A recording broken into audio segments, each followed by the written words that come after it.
My name is Batle Dlamini and you're welcome. Welcome guys to another episode, another sit down episode, and today we're going to touch on another work related topic. So today I wanted to come to you guys to talk about the employment contract. So we're not going to go into leave days and all of that, but I think most importantly, negotiating your contract, especially understanding the concepts when it comes to the remuneration. And I decided to talk about this because when I first started working, it wasn't a concept that I understood. It wasn't something that I was thinking about or was actually even told about. So it's really important for you guys to have an understanding of what these terms mean. For those who have been working for a while might know what this means, but for those who are still new to being employed or looking for work, this should definitely help. So the concept that I want to talk about, and I do have some of my notes here, is the concept of total cost to company. So we might take it lightly when we are being offered a contract, your offer of employment contract, and you're so excited and you sign. This concept is not a terrible thing. What it basically means is that what are you costing the company in terms of the remuneration? So that includes the salary, which means the money that will go into your account at the end of the month, and it also means the benefits that the organization is giving you as a benefit for you working for them. So benefits could be a travel allowance, petrol allowance, cell phone allowance, paying for your medical aid.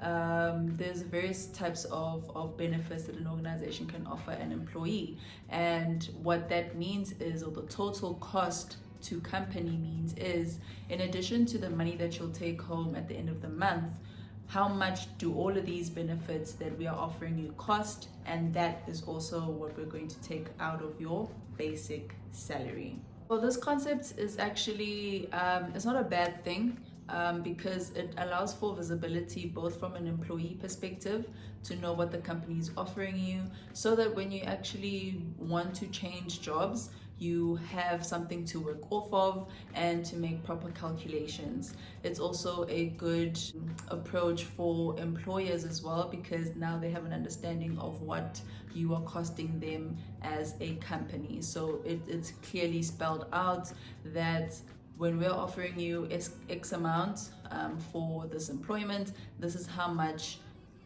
we are contributing as benefits, this is how much we're contributing as a salary. So guys, let me provide you with an example based on my experiences, just to paint a picture for you guys on why it's important for you to understand this concept, especially when you're going to be negotiating your pay. When I started working, my first big job when I moved to Gauteng was in a contract where I was a consultant for one of, I can't say names, for one of the pretty large companies in South Africa. And basically when I got the call, I was like, oh my God, you're offering me what? You're offering me what? Sure if you're aware, but I'm rich. Stupid rich. That's all pimp. That's all pimp. I couldn't believe it because it was my first big paying job. So I signed the contract. It was my first job. Obviously I signed it, didn't read much of the contract, but we signed it anyway. And then realizing what goes into what they are offering me, and more especially with the consulting contracts, they are not going to because also I was an independent contractor. I think that's another aspect that I need to put out there. I was an independent contractor. I was then subcontracted to where I'll be providing my services.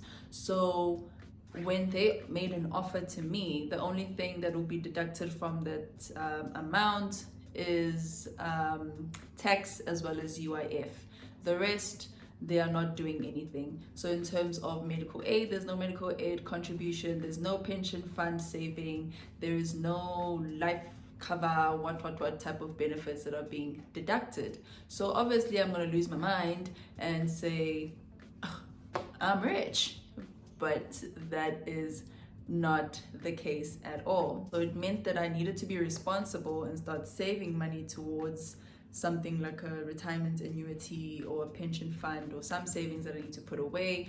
I need to get medical aid and all of these other important costs that end up taking away from our take-home salary. Fast forward a few months later, I get a offer for more permanent employment, and now that's a whole different dynamic. It means that there are certain things that the employer is offering me, and I think the mistake I made there is that I didn't understand the offer itself. I didn't have an understanding of what it meant when they said we're offering you X amount total cost to company. So in my head, when they made the offer, I'm not thinking about the deductions that are now going to come out, which I wasn't deducting or weren't being deducted in my consulting contract. Now the employer requires you to have medical aid, contribute towards pension. So those things I did not consider. So if I was smart in that position, what I would have done is that I would have asked for a dummy pay slip in order for me to understand what are the contributions and how much will be taken from that basic salary that I'm being offered, that is put on that contract. So we get excited when you see the amounts, like, oh my God, I'm rich. But there are deductions that are going to come out of that amount. So my advice would then be is, if you're being offered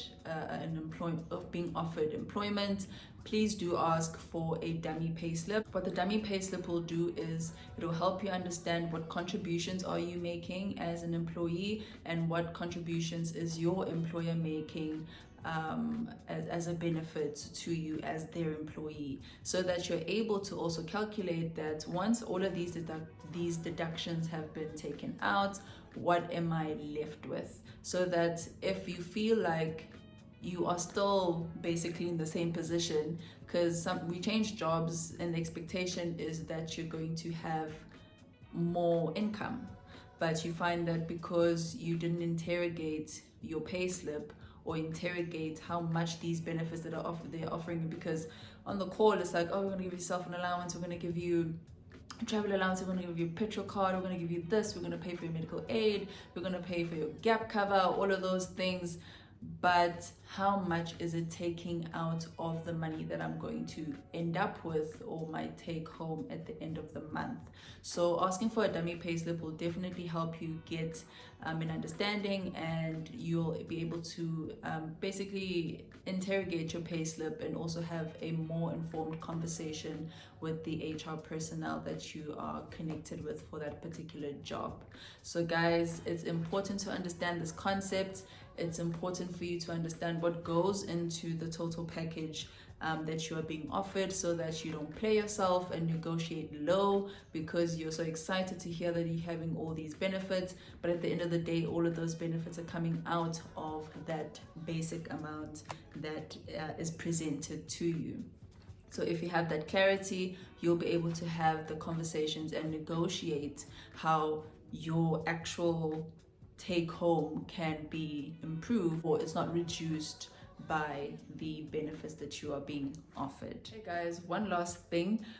When it comes to your bonus, please also ask HR how the bonus is calculated. If, for example, you are entitled to a 13th check, just check whether that 13th check is not being accommodated or is being accommodated in your basic pay, because that would mean that for you to actually understand how much you're getting every single month to the exact T, you would then have to divide that amount by 13 and not by 12, because that bonus is accommodated in your basic pay. So please understand what the bonus structure is and how they calculate that bonus, so that you have all the visibility that you need about how much money you're actually being paid. Alright guys, thank you so much for watching. I really hope that you got an understanding of what total cost to company means and what it means for you in your employment contract, as well as how much you're actually going to take home at the end of the month. If there's a concept that you would like for me to touch on, please do let me know in the comment section.